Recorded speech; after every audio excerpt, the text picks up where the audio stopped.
Good evening, everyone. Hello. Thank you so much for joining us tonight. My name is Sarah Audsley, and I'm the Writing Across Media Facilitator at Vermont Studio Center, which really just means that I manage the writing program. I'm so excited tonight. We have two fabulous poets who will be reading for us, and there will be a short conversation afterwards, and I can moderate questions from the chat. Tonight, we have Jennifer Sperry Steinorth, whose books include Her Read, a graphic poem, and A Wake with 9 Shades, both from Texas Review Press. A poet, educator, interdisciplinary artist, and licensed builder, she has received grants from Vermont Studio Center, the Sewanee Writers Conference, Community of Writers, and the MFA program for writers at Warren Wilson College. Her recent work has appeared in Black Warrior Review, Cincinnati Review, Michigan Quarterly Review, Missouri Review, Pleiades, Plume, Rhino, Tri-Quarterly, and elsewhere. She teaches at Northwestern Michigan College. Yeah, but I'm not, is that true? I do still teach at Northwestern Michigan. Yes, but you have a recent appointment. Yeah. Yes, U of M. Okay. University of Michigan. Yeah. Yes. Yeah, and she was recently appointed and is starting her professorship at University of Michigan. And it's a crazy time. So thank you for being here, Jennifer. I'm just gonna introduce Douglas and then turn it over to you. Our second poet who will be reading tonight is Douglas Kearney, who's published 7 books, including Show, the award-winning poetry collection Buck Studies, a libretti, Someone Took They Tongues, Mess. He is the 2021 recipient of Opera America's Campbell Opera Librettist Prize, created and generously funded by librettist lyricist Mark Campbell. A Whiting Writers and Foundation for Contemporary Arts Cy Twombly Award, and with residencies and fellowships from Cave Canem, the Rauschenberg Foundation, and others. Douglas is a McKnight Presidential Fellow and Associate Professor of Creative Writing and English at the University of Minnesota, Twin Cities. Born in Brooklyn, raised in Altadena, California, Douglas lives in St. Paul with his family. I'm so pleased to have both of you here tonight, and Jennifer will do some screen sharing. So thank you so much. Awesome.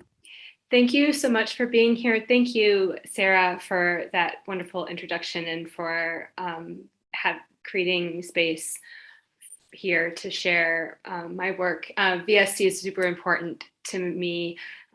It's a place where I really felt like I got not just in permission, but a lot of support from visual artists to move outside of some of the boundaries I was working in. And so I'm really thankful to be here. A lot of important work happened for me in Vermont Studio Center. And I'm really happy to be here with Douglas, who is a poet I so admire and also has a marvelous interdisciplinary, many different kinds of practices that I just am so excited to see the way that they manifest on the page and in voice and person. I'm going to be reading from my recently out book, Her Read, a graphic poem. It is a erasure of an entire work of art criticism. I began this project when it was 2016, the summer of that election. I was too enraged to write in the traditional way, putting pen to paper. But I found this little book called The Meaning of Art, this beautiful little mid-century modern text, red cloth with black letters that said The Meaning of Art. And I thought, here is something I can destroy. When I started to look at this book further, I realized it's a survey of art from prehistory to the modern era, which was first 1931, and the version I have is 1951, but not a single female artist is mentioned. And so from the voice of the male critic looking at male bodies of work, and this is Euro, so, white male bodies of work, I began excavating a first-person female lyric. And what I'm going to read, it's a book-length poem, so I'm going to be reading excerpts that are all braided together into one piece that begins at the beginning and ends at the end, obviously with a lot cut in between. And I'm going to share screen with you now. Face this book as a road or passage from what is. I hope, for the sake of completeness, with the listener in the present, I make for clarity and resurrect Francesca. Tense. I art soft, in between. I art not golden. I'm a distortion of what we picture as human. I art our motives. A prim fusion of orange and plum I poach in disaster. Cons. I art no escaping the imp factor or Barbie. I arts point. I toys view. I other in intimate value. And I'm going to skip some things. You'll see things on the page that I skip over. Only the free create the imp. Any man responds to a pleasurable discomfort. The opposite of I is equally rare. I have already a theory of imp beauty, native to my own fluctuating phenomenon, manifest in the course of history, uncertain and often baffling his own sense of beauty, to admit the realm of other. Is negation of at the bottom of acute pain? And I, the lovely lace ruff which adorns him. But actually, we do make such a sensuous impression of vitality that a man sees and feels the object, sees its universal imp, sees the one in many, the many in one, at his peril. I remember a pain that he called fine, from which ivory, bone, silk, wool, Paris. The ass is his especial cathedral, conceived as walls enclosing a space, and as such must be viewed from within, or as a face defining a mass, and as such must be looked at from without. If we mind his rose and passage his child, amusingly he relates how pain is in the hands of a master. Even Leonardo had to touch my whole open window, as it has been called, with his manual dexterity and a scientific aim at feeling me not in control of his effects. He ran. Oh, heart. Oh, human continent. Except to suffer amour is splendid. Its innumerable domes and minarets and the extraordinary refinement of its ornament, can be never deprived of that power, power to birth myriad selves.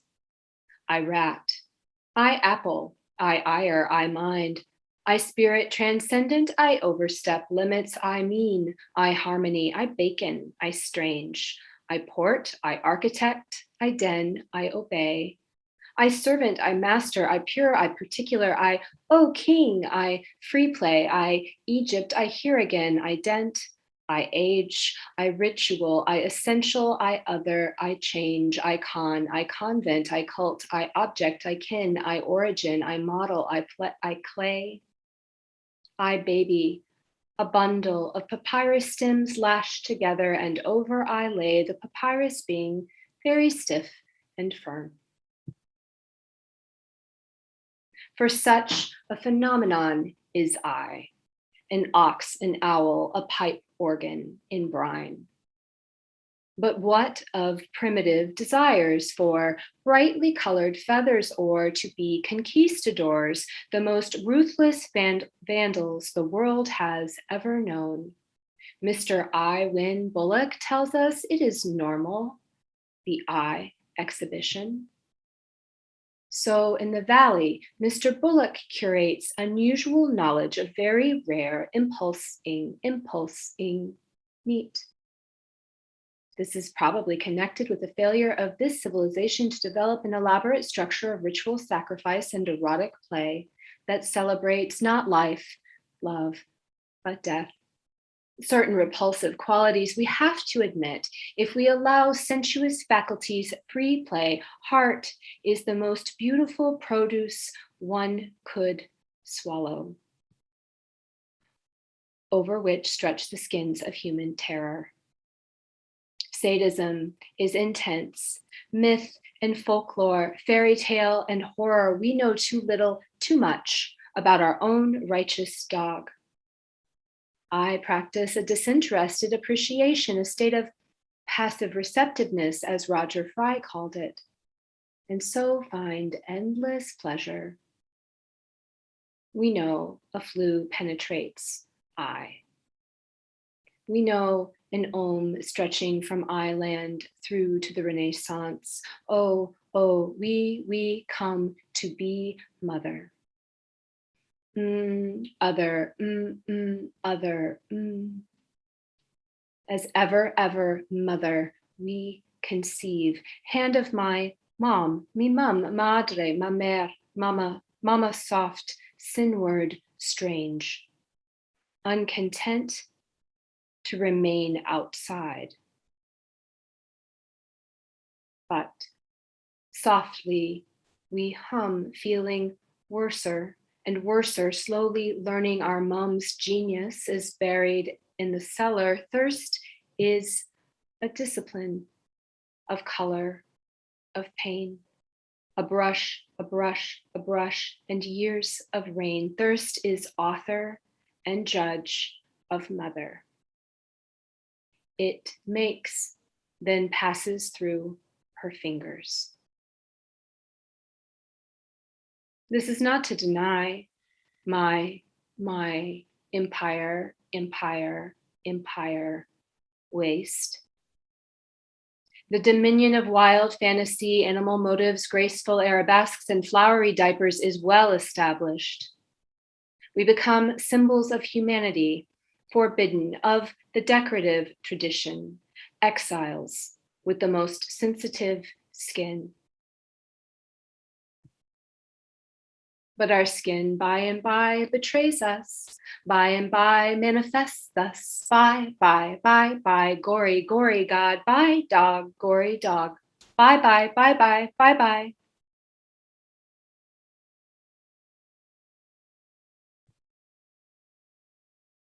I may suggest love is a professor, 2 round arches crossing a vault. The vault suggests great height, which in turn involves the buttress, a pinnacle, and so on. But that does not explain the overwhelm that meets you as you enter me, your feelings roused by no solution of engineering. How we spoke one language, subterranean masters, indulging fancies between thinks. Go to, it was Neverland, a dynasty of dumb grace we could not escape, middle age. Intact. Oh, virgin, with the lust of angels and curs, at beloved's behest, I played thee.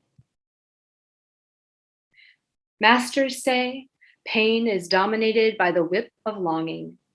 Masters say pain is the dominion of ecstasy. Masters say pain is a dominatrix, is Italian. Say love in italics, apply hot wax, sweet boy. This is a process can only be described as loving care. Comes lowliness, comes surprise, comes in a hood, in a van, in a cot. Act natural, frond of fern, petal of flower. Lowly, the highest expression of sainthood, sweet head tumbling out, a van, a cot, my mouth. Let's all pose for St. Francis. The landscape expects to consort with ecstasy. Pull back your hood, pull back my head. The dead is no actual person, cries, Master, Master, read me top to bottom. Master, Master, read me under the covers. Master me over the others, bottom to top, bottoms up. Let's all drink the Virgin. Master, sweet master, peace me. Let me drink you under the table spread like butter. Wear my thigh there but for a white, unmarked Van Gogh eye, but for the grace of a waxwork saint. Oh, oh, you found my stigmata. Mister, I am not your masterpiece. Darling, you're my very best virgin. Don't you know, if pain be real, the best virgins are the ones who play pretend? Limitations are obvious. He, his he, compose he of the he from the he of the he before him, his subjects given him by his he. One may tremble to conceive such a superman, for to part his he from he pains and pains her, he and his I, and I, medium, weep. His eye, the whole canvas, our eye, waters closing to attend, what under and under the troubling sings. Of lake, the lake of the lake, we make of she.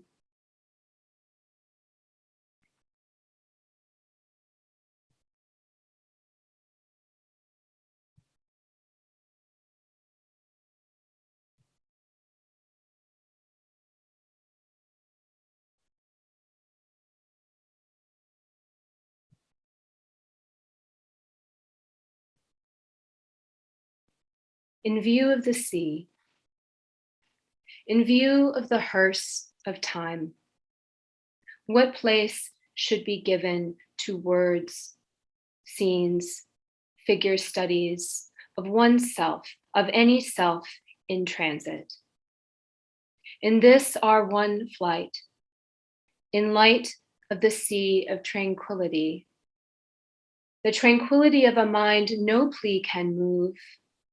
What good are temples to the moon, unless to set ablaze a face otherwise occupied by islands?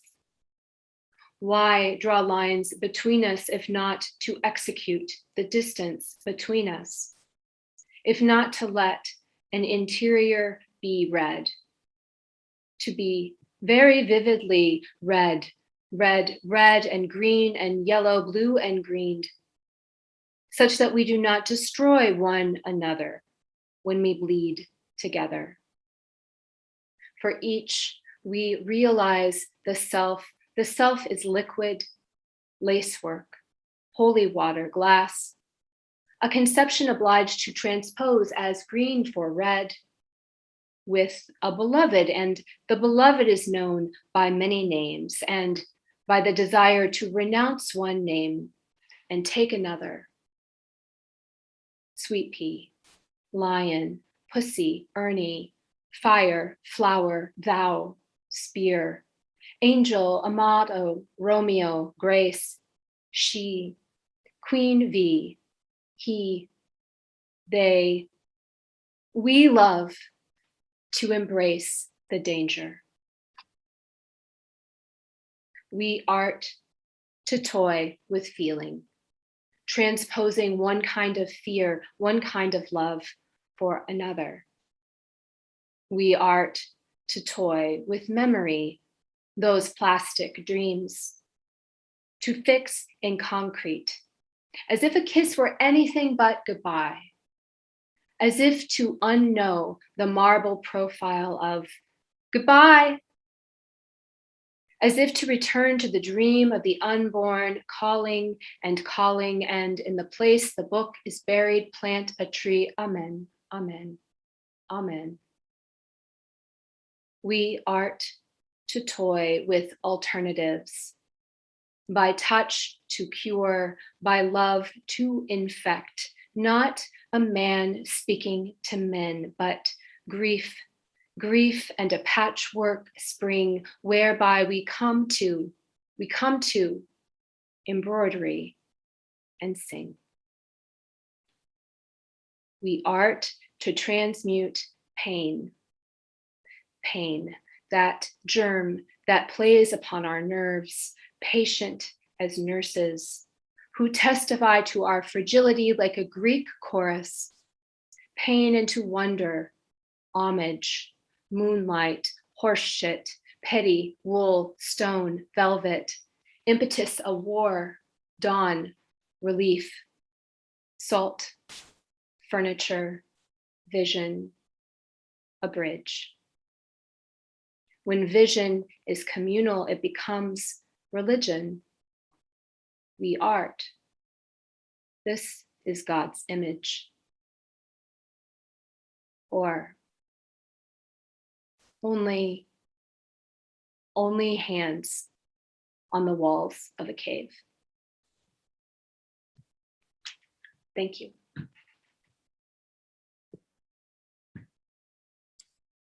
Thanks so much, Jennifer. So nice to hear you read and to see the visuals that go with it. Douglas, whenever you're ready, come on up to the virtual VSC stage. Thank you for being here. Oh, it's my pleasure. Thank you so much for having me here, Sarah. And thank you to the Vermont Studio Center. And also thank you to Jen, who invited me to collaborate with her today. And I'm so honored seeing that work. I mean, we'll talk about this a little bit more when we get to the kind of discussion. But something I've been thinking about a lot recently is texture. But I'll read some things first before I just ramble. That loud-assed colored silence, moan.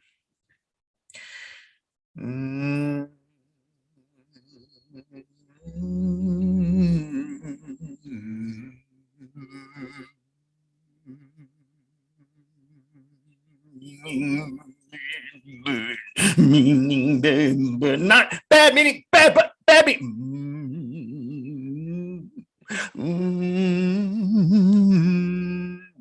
Not bad meaning bad, but bad meaning bad, but bad meaning good, good.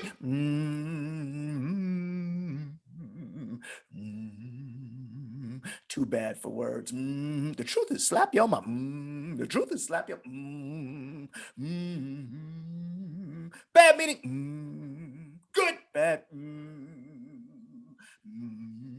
meaning bad. Your mouth wants to do some shit. Not bad. Meaning good. Meaning good. Your mouth wants to do some shit. Not bad.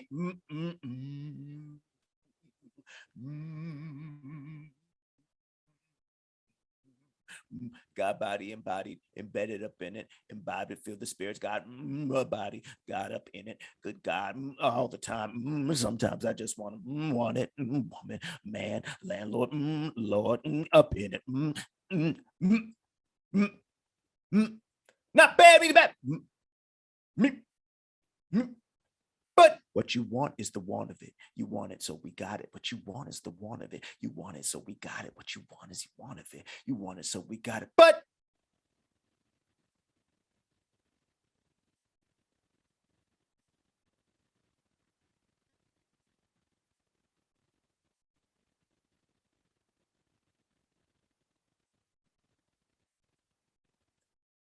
But Black It Can't See, but Black It Can't is the first of a series of poems in which each proposes a component of rhetorical sonic armor drawn from a genre of Afro-diasporic music, a field holler helmet, a chant shield, a dance song codpiece. But Black It Can't, like similar collage poems, developed as a series of relational activities and recognitions. The seed of the poem is a quote from an interview of the hip-hop producer Ninth Wonder, published in the now defunct magazine Scratch back in 2005. Ninth had a rep as a throwback style producer, hearkening to boom bap styles associated with listeners who might consider themselves true school hip hop heads, but would be dissed as backpackers for their associations with geeky college fan bases and their requisite Jan sports.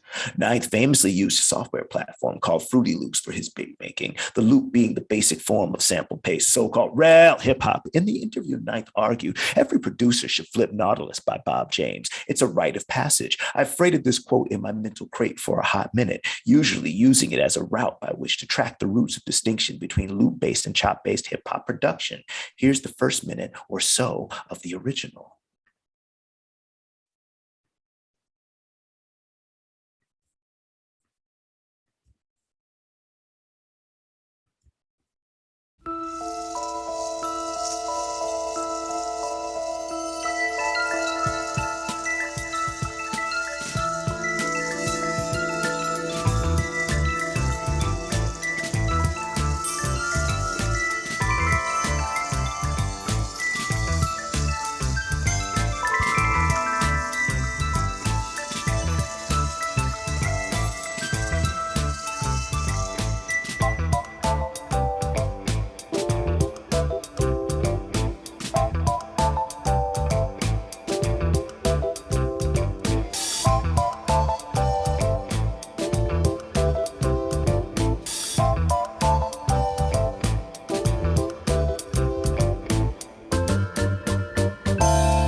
Here's RZA, the abbot of the Wu-Tang Clan, who looped a sample of Nautilus for Ghostface Killer's Daytona 500 from his album Iron Man. We are the G.O.Ds. and we came to rock the cities.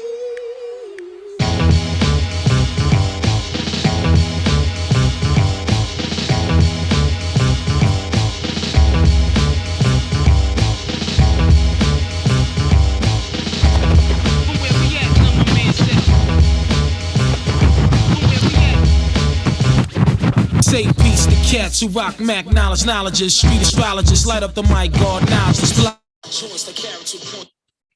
And here's Ninth Wonder himself, who chopped up Nautilus for the title. And here's Ninth Wonder himself, who chopped up Nautilus for the title track of his second collabo with LAMC, Murray's Revenge. All right, yeah. Once again.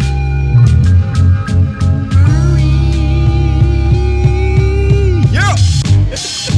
Oh man, let's try to get this right. Yeah. I'm a hood legend. You should feel threatened. Front, I'ma show you what's good in a second. The best in the business. I mean, what is it? The dope. Chopping. I'm interested in chopping. I'm interested in texture. I'm interested in the techniques, not just the skills, but the techniques, the turntables. Center stage.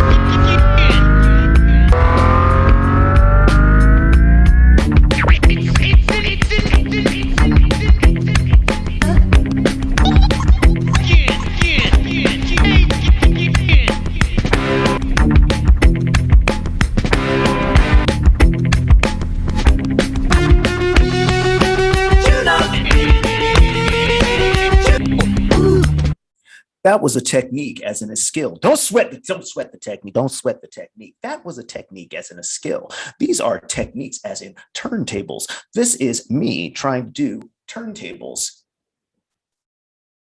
This is a piece called That Loud Ass Colored Silence, Turntablism. Unlike that loud ass colored silence moan, this one I could not figure out how to put in a book at first. The way we came to be able to present this piece was through the use of a ViewMaster, a container did this project. And so you can look, advance one frame at a time. What I forgot, however, was that you cannot actually make this go backwards. You can't ever scratch it. You can only advance it like a turntable with only one destination. However, In PowerPoint, we can simulate the scratching.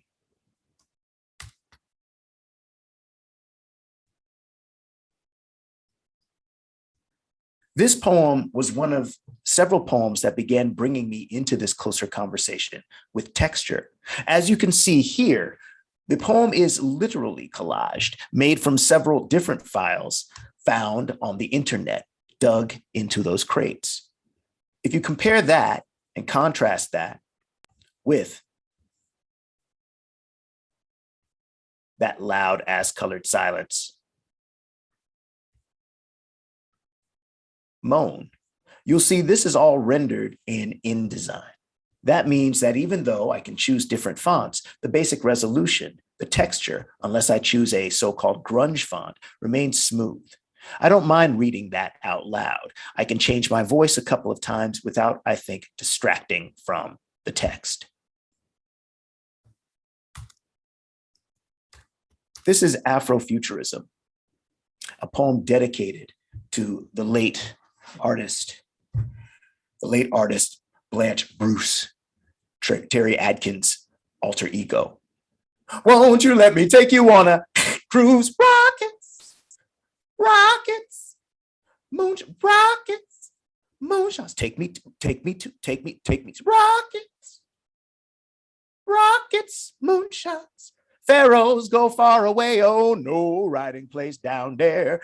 Thrones thrown up, moonshots like they just don't care. Take me to, take me to, take me to, take me to, take me to, take me to, take me to, take me to, take me to, take me to, take me to, take me to, take me to, take me to, take me to, take me to. So far ahead, it's behind us. Moses told a ray gun saying, Moonwalker, get disintegrated. Moonshots, eject, rockets, moonshots. Rockets, take me to, take me to, take me to, take me to Astro Sheen, bing, Remy Martian, bing,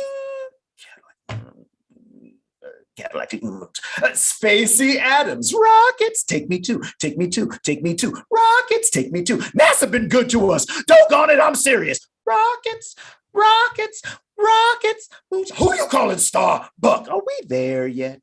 Are we yet? Oh, wait, are we there? Are there we there yet? Are we here yet? There. When our antenna said we was bugged, so us eyed to the light up, to the light out, hold up the play. It's blacked up, so blacks out this terror. Rockets, oh great, getting up, launching. Space-suited queens in foil to fly. Flight-suited kings, sky around shining. Zip, zip, zip off the planetation, beyond the stairs to nigger heaven. Moonshots, eject. Rockets, moonshots, eject. It's an escape craft from now and then by way of then and soon. Yeah.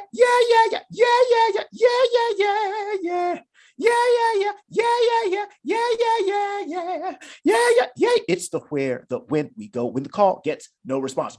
Read over pilot, eject, eject, eject. Won't you let me take you?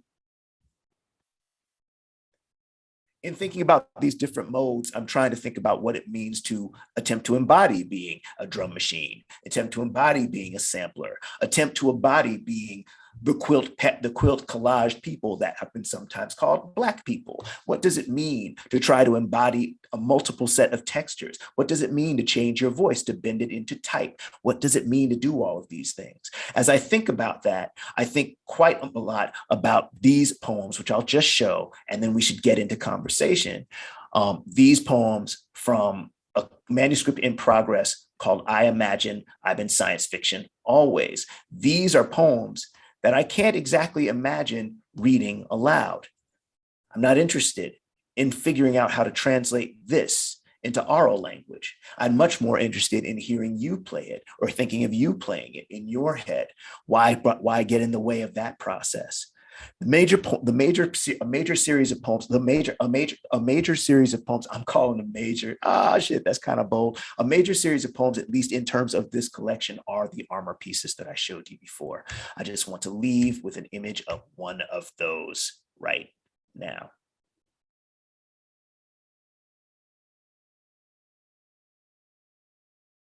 In this poem, the say it, say it, say it is actually a shout out to Jay Dilla, who scored scored as if he did it on purpose, who scored my piece, my process piece.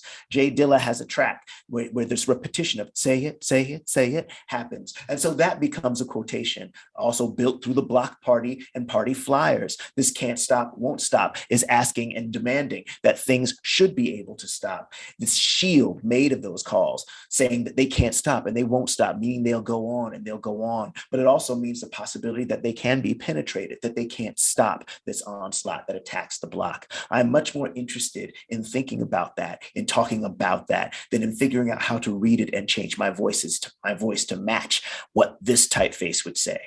But with that, I'll end so we could get into a conversation. Thank you.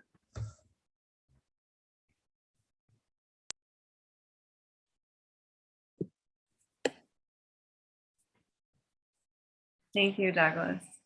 My pleasure. My pleasure. It was a thrill. That was so thrilling. And major, yes.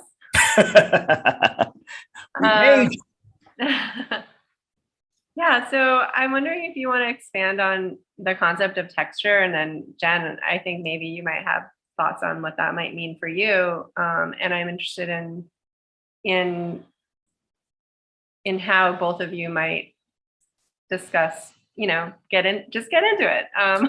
Yeah, because I think maybe Jen, texture might function differently for you, but I'm not sure. Let's start there. Yeah.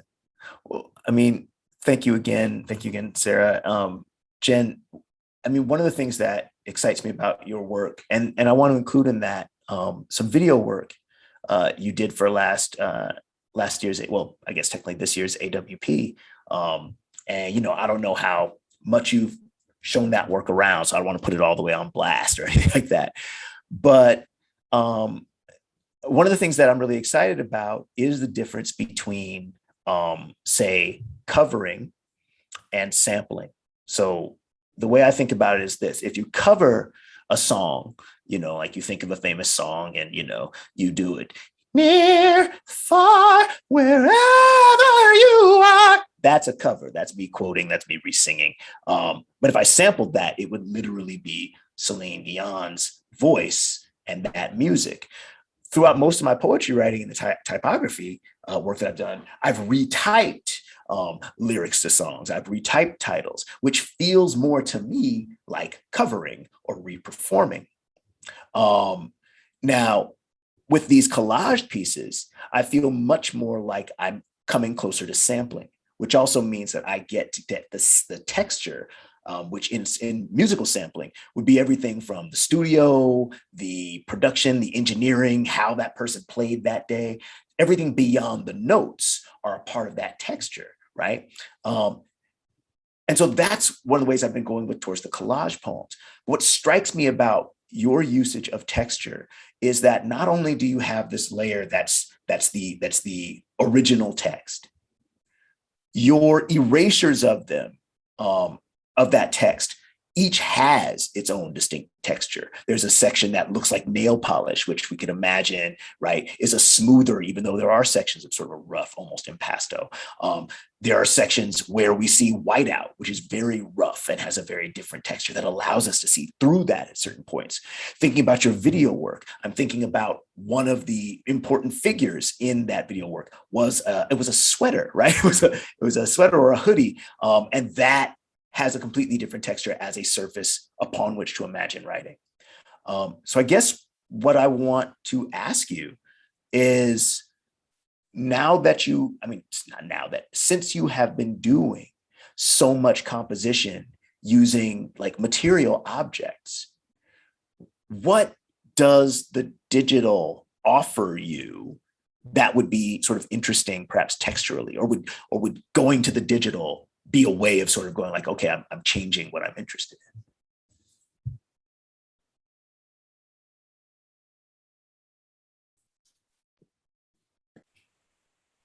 Jen, you're muted. Oh, good. Because my response initially was, that's not a fair question. No. What would the digital do?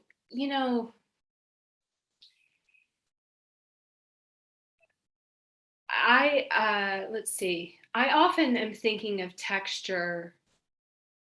Like there's a lot of physicality, obviously, to that texture, but I do think whenever materials are borrowed, that like what you're describing as sampling, I think happens in so many different kinds of ways.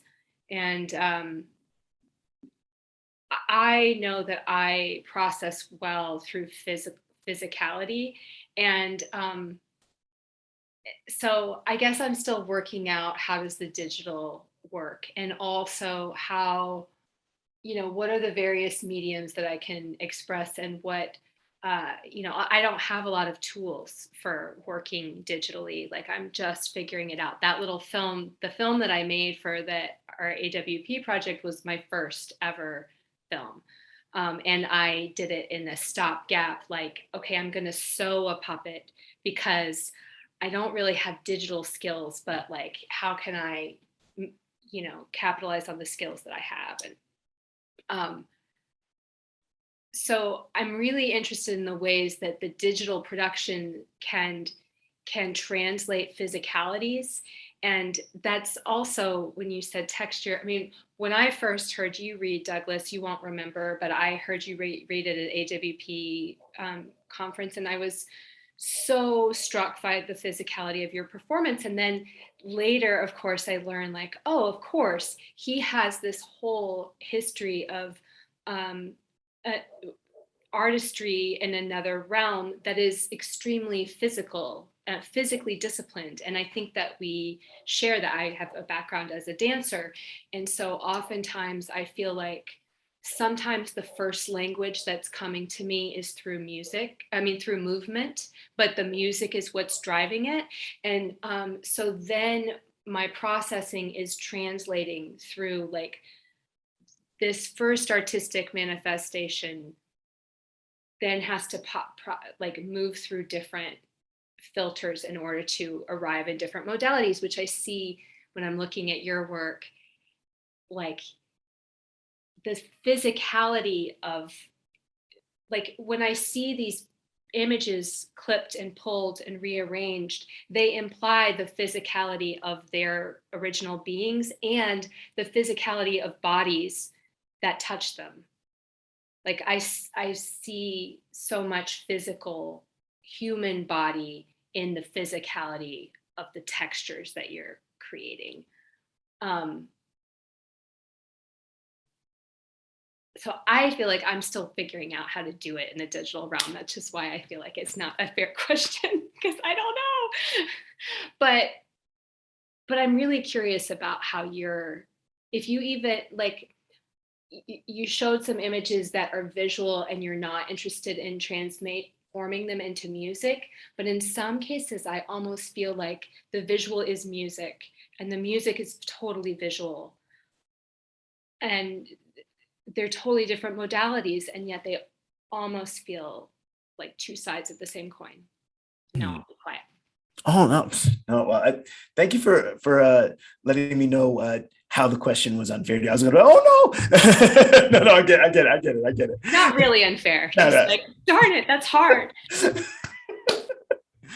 I mean, okay, so since we're talking in sort of parallel, to the paraliterary conversation, I want to think about how when we listen to some songs, and this isn't only with electronic music, but typically with music that has some sort of presence, electronic presence. There's this concept of something being like overproduced, right? Like they put a flange effect on the guitar, all the voices are double. They're like chopping and screwing the lyrics. They're just doing too much, right? Yeah. Right. Yeah. And so like, when I think about those pieces that I don't necessarily want to read aloud, like I think about in what ways would sounding them, like if I do a reading from that book, somebody, we know how the book cycle goes. Like this book comes out, you go places and they're like, okay, the book, what's the book? I think about how if I sounded them from the page in the same way that I might sound that loud ass colored silence moan. I feel like in order to try to translate the distinctions between the different type elements, the fact that there's a big help that comes from the poster of the help, and then there's some lines that are from the movie poster for the help, and then there's some lines from some book in the 1800s, about laser technology. Like I feel like when you look at it, when you read it, you are processing all those distinctions, and you are setting them in a way that allows you, or is at least attempting to work them into a language that you can speak, a weather that you can be in, an ecosystem. Right now I'm getting super highfalutin, an ecosystem that you can breathe in.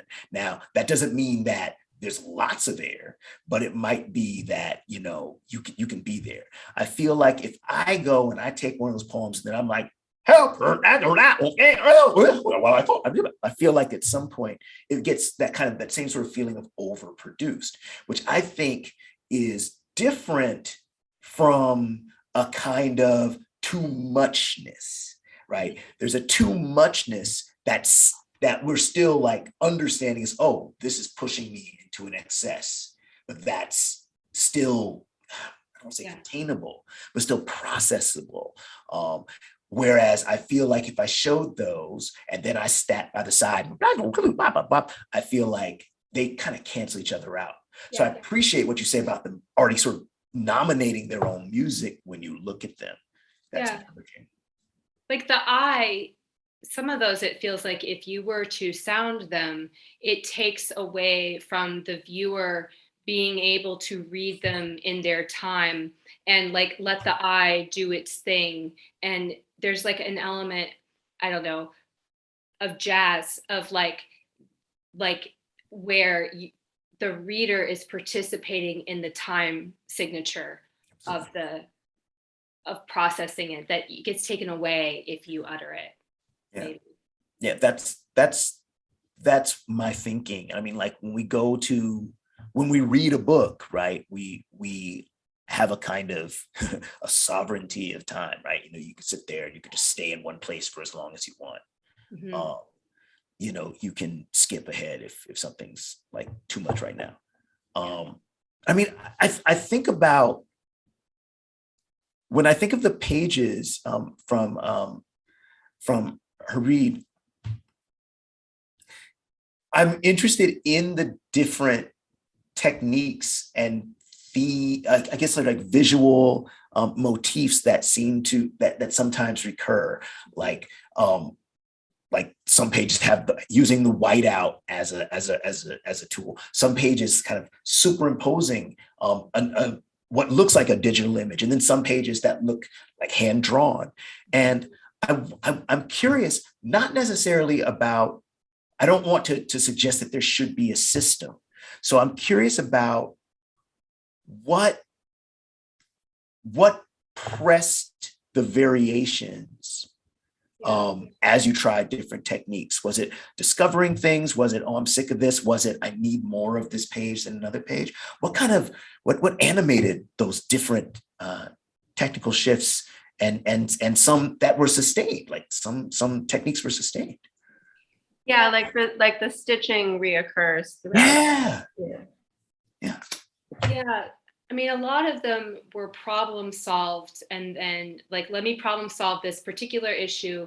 Like the stitching, I tried to glue pages together. That doesn't work for the construction of a book. And I was like, oh, sewing is how I'll solve this problem. And then I'm like, duh, sewing is what one of the realms in which women were permitted to make art, although it's, folk art or applied arts. Right. So a lot of, and then not the same, but like at some point in the second making of the book, I realized that I could do less. In the early parts of the book, it was necessary to cover the page because, for one thing, I needed the silence. Like I needed to quiet the voices of this other person. Like there was something that in order to even loose a voice that was a female voice out of that racket, I had to like do a real physical like covering up. And then I started to notice that as the whiteout bottle dries up, the texture changes. And so like, oh, can I make that action do something on the page? And then that wasn't enough. Like, then I needed more design variety. And so some of it was like, I see something that could happen, or I need a line break here. Sometimes I was definitely trying to be cognizant of like, what is the pattern? What is the rhythm that I want the reader to read in? And what happens when the patterns that are visible on the page that I have resigned myself to are contradictory to how I want it to be heard? What kinds of marks can I make that upset that reading and impose another reading?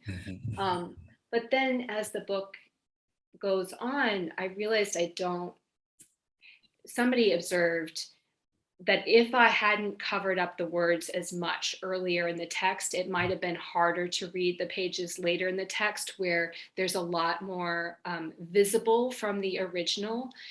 And that also seems relevant. So like socially, like I would create rules and I would break a rule and then that rule would be broken, but it would be a slow process. And that feels like the way that our society develops, where somebody is like, oh, you're like outsider, wild, you've broken the rule. And then we're like, oh, actually that person, slowly we all realize that rule's stupid. So we get rid of it. And that happened through the book. But there was something that became nice about being able to live with the other voice and let those other voices be transparent and visible to my reader. Yeah. I mean, I love this idea of you draw yourself into your own palimpsestic project, right? I mean, the book is first and foremost, I shouldn't say that. The book does a thing at a foundational level, which is to act as a palimpsest on this other text.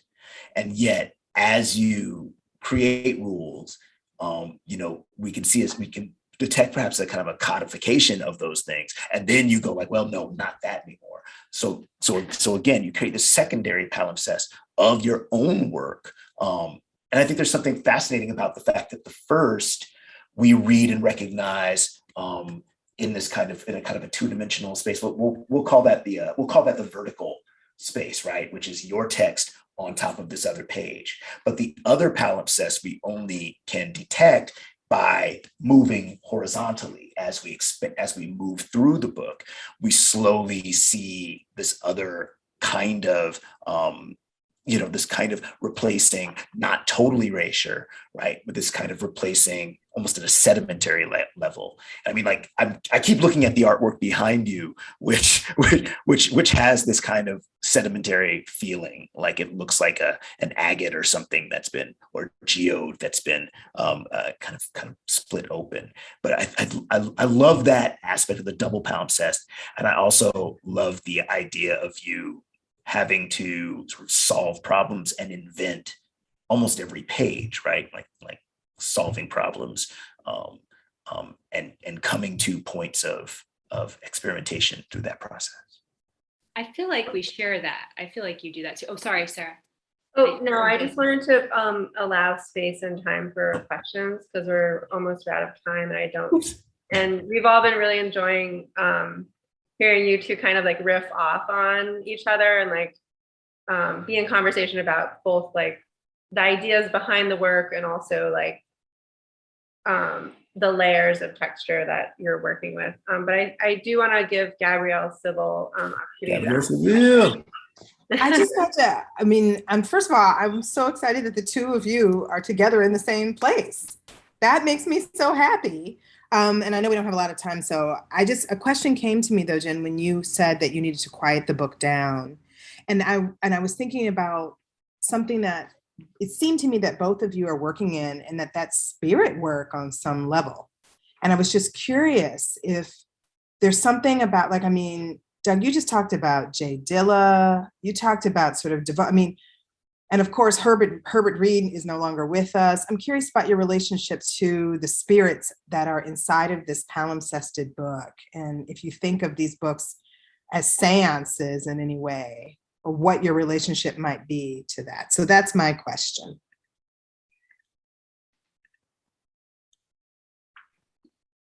Yeah, I will say absolutely. I felt like I didn't have any language to speak in my own voice when I started. And there was so much moving and the silence was too big.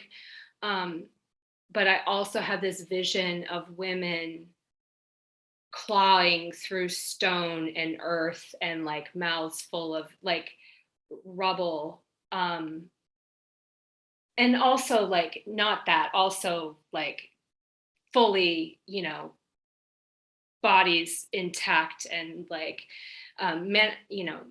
marvelous. But it definitely felt like I had to physically quiet these other voices in order to access something that I couldn't hear, that didn't have language yet.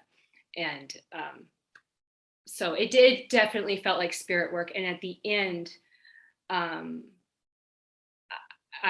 it similarly felt spiritual, but more on a like cosmic, sounds, but I definitely had that one of these like religious feeling experiences of physically being sort of vessel-like and just trying to let things move through and do what they had to do. So, Yeah, I mean, thank you. And what I'll add from my perspective is I oftentimes write about like Black people, in particular Black people's bodies at risk. And I've wanted to be able to work around that in something different. I've been thinking about protection just so much recently. This is one of the armor pieces. It's a visor that uses what we might call jazz strategies to compose it. I don't want this to be a diagram of how to make the visor. I want reading this to provide you with the visor. In other words, I don't know if I succeed at it at all, but I don't want this to be a representation of a visor that you could construct.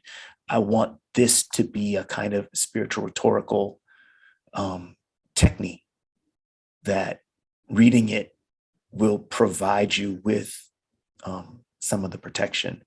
That's a new kind of way of thinking for me. And so a lot of these armor pieces are, like Jen was saying, trying to solve particular problems each time. But yeah, so I really appreciate you highlighting the spirit work, Gabrielle.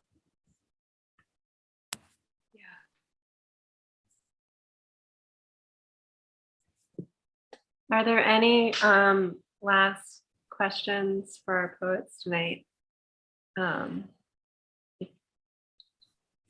I really like ending on thinking about armor and protection, and also channeling voices or channeling an idea or an intention in work. And it's really exciting to see two writers who are just exciting to see your work together, as Gabrielle said. And I'm really happy to be able to host both of you and to hear your conversations about your work and your process and what your hopes for what the work is doing. Let's see, a couple of people are giving some shout outs. Yes, thank you so much. Thanks for being here. And get the books, everyone. Buy the books. I'm gonna make sure that this recording gets reshared on our website and social media, so you'll have access to it later if your friends or someone missed it or couldn't join. But thank you so much. And oh wait, Jen, someone says, well, I am new to erasure poetry. Of the bit that I have read, I find yours to flow for me so fluidly. I guess the question was, what kind of process was that for you? A really slow process. Well, I think that what you may have missed, one last comment before we all pop off, is that Jen did two versions. Like, she did it once, like all the way through the entire book, Erasure, but then she went back in and got another copy and then did the whole thing over again, because the first one was kind of like a practice, like a warm up, right? And that, or like trying to suss out the mark making, and then the other one was kind of more like I thought when I made the first one it was it, but the visuals got more advanced, but the language itself all got worked out in the first one. Okay. And it was just very slow. But, right. But. And then and Doug, for you, like I also get the sense that, that the armor protection, like that single piece might have taken you hours. And that we might, I loved how in your reading part of it, we got to see, I think you recorded your screen, so we got to see, but you sped up the time, right? Yeah. But I can see that also, like, working in InDesign with individual, like each little individual thing is it in of itself a layer. And so when we're talking about texture, you're talking about pulling out and like layering upon layering in InDesign, all these different layers of actual images. So that in and of itself is like a long process too.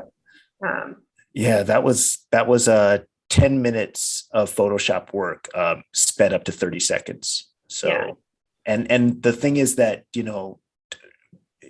it becomes improvisational, it becomes collaborative, because as I dip into the archive, I find a page from a comic book and I'm just looking at it, reading it. Sometimes I have an idea of exactly what I want, and I go directly to that. But sometimes it like calls out to me and then I have to hear what it says, and then I now can play with it. There are some pieces that I've sketched out beforehand, and then I look for materials, but the armor pieces don't work like that. The armor pieces are really just kind of solved as we go. Yeah, and so you're both focused on the process in the making of itself, but also hyper aware of the quote unquote final product, or right. And so that each move that you make is strategic and also improvisational at the same time, which is, to my mind, sounds difficult, but also maybe thrilling while you're in it. Does time like bleed away? Like, are you just like, you lose track of time? You're just like in Alice in Wonderland, you've gone down the rabbit hole and you're just like in another world. Absolutely. Yeah. The turntable piece probably has more layers than any piece I've ever made. I mean, the file for that is actually, I think it's 80 inches wide. It's a pretty big. Oh, image. Whoa. Yeah. And it's got probably 100 or so, probably more than 100 just discrete layers of Photoshopped work. We use this phrase here, put and superimpose. And because I'm trying not to like just take an electronics, say a schematic for a piece of electronic equipment, and I integrate that into something, then I look in and I try to learn how to read the schematic so that I can put other things in the places where they would exist if this piece were an operative thing. So like every layer is an opportunity to make some kind of chime or some kind of pun or some kind of rhyme, or some kind of association. Yeah, I love the intentionality of both of your process, like both of the way you're working. There's so much like purposeful intentionality in each mark making. Thank you so much to both of you. It's been a pleasure, and I know Zoom is a far cry of a substitute for being together in person, but it makes me feel really happy to be able to be together in this way. So have a great evening. Thank you so much. Thanks, everyone. Thanks, Bye, Deb. Janet. Bye, Sarah. Bye, Gabrielle. Bye, Gabrielle. JJ, Jeffrey. JJ, Jeffrey, Lisa, Nancy. Thank y'all. Thank you. Yeah, Bye, everyone. it's an intimate group. That's right. That's right. Hey, that works. Yeah. All right. Yeah. Bye.